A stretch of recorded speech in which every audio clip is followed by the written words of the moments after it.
my friend, Totoy, who apparently become a Jejemon. Like, say hi, Totoy. Saan ba? Look here. Ay, ito ba? Hey peeps! How are you guys? It's me, Totoy in the house. Add me on Facebook. Famous ako di ba? Alam niyo yun? Add me on Facebook, Totoy Bato, sutil na anak ni Ariel at yahoo.com, okay? Famous? Famous for what exactly? Basta famous ako, di ba? Mga pala, Eka, hindi na kita nakilala ha. Pati si Aling Atang, mukha na kayo mga na.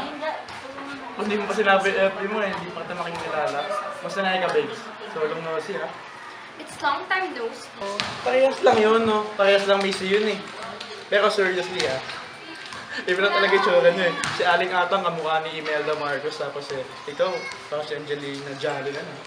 Jolly si Jollibee. Ew. Maybe you mean Angelina Jolie, but thanks for the compliment though. And by the way, never call me Eka and my mom. Don't call her Aling Atang. Kaya ano pala tatawag sa inyo? You should call me Francesca. And you should call my mom Mrs.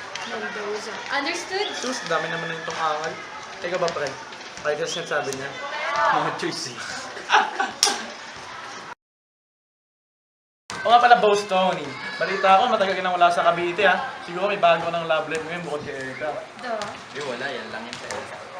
Siyempre, dyan lang may ginagawa ko dyan sa Bulacan. Tulay. Pero, 3 buwan na nga ako dun Ganun ba? Akala ko, pinagpalit mo na ako. I'm so pretty, no? Oh my God, what kind of hell did you came from? Nga pala, chicks na chicks ngayon Eka. Ano? Saan pa punta mo? Mga pre, dito lang yan sa bahay. Tignan mo, nakaganyan pa Totoy, I'm dressed like this because I want to see the people look at me as presentable, not unlike you two. Oy, Adidas to, no? Really? I guess Adidas is the new clothing line for Jejemons. Oh wow, look at your jewelry. So cheap. Pre, buti hindi yun ako hold up. Ha? Hindi kaya, ganito yung mga sikat na fashion sa Cavite. Astige pa ganito. Tingnan mo. Oh really? Famous yan. Oo naman, really. Ew. Nakuya ko si Francesca. Mga pala, musta na ang famous na New York? Oh New York. Hold this please. It's the most beautiful place that I've ever seen before. Mas beautiful pa kay Digay.